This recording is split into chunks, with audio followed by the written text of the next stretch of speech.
Hello and welcome to Simon Says Artwork.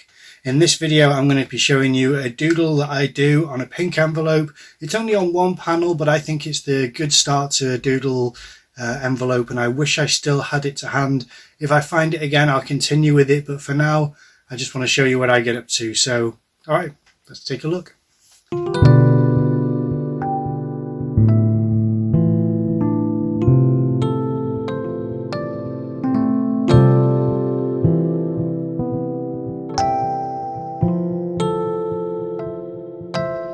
From what I remember, this was something which I do quite often, and I'm not sure how many images I can try and find for envelopes, but I found these two videos. Now this is obviously a Christmas envelope which I did sometime in a late December haze, where I just had this concept of how to make a Halloween style Christmas card, which I think is more my style of rebellion against such a forced fun holiday, which I don't mean to seem, you know, like Scrooge-like, but it can be a bit overbearing sometimes, especially with the soundtrack that comes every year. So I do like to express my rebellion against that in doodles like this. So I had Father Christmas versus Frosty, and he is piercing him with a candy cane. And I thought that was quite a fun idea of an action scene and a bit of a fight scene between the two Christmas characters. So that was the idea behind this. And just a nice little envelope idea. Now for this is a very much just a doodle, mandala inspired idea of a quick drawing. And the intention was to obviously do every single panel on this envelope. So when I find it, I will continue.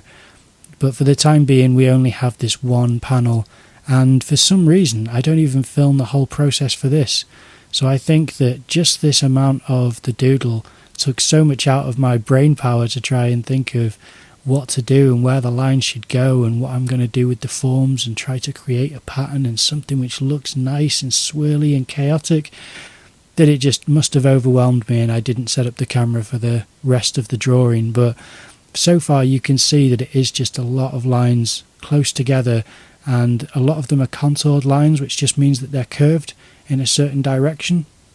So I like to do that as good practice of trying to make lines uniform, and then to try and create these sorts of shapes. You see that big swooping curved shape that I did without any hatching inside of it yet, and then I do the lines in between just to try and fill in that space and create something which is going to be interesting and a feast for the eyes. But I don't want it to all be too much the same, so as soon as I get past this point I do vary up what I draw in order to make the pattern a little bit more engaging. And I do find that the more you can vary up the drawing, so you can see there it becomes kind of cables and a black section and a swoopy almost ribbon going across it, part of a mandala and a flower and clouds. It makes it more interesting. Okay, so that's the video done. Now you can see that it is only one vertical panel, but if I do continue with it I'll try to keep a consistency between the doodle style. I thought it worked out quite nice and I felt like it was worth sharing. So I hope you enjoyed the video. If you did, then please leave a like, comment down below, subscribe to the channel, ring that notification bell, and I will see you in the next video.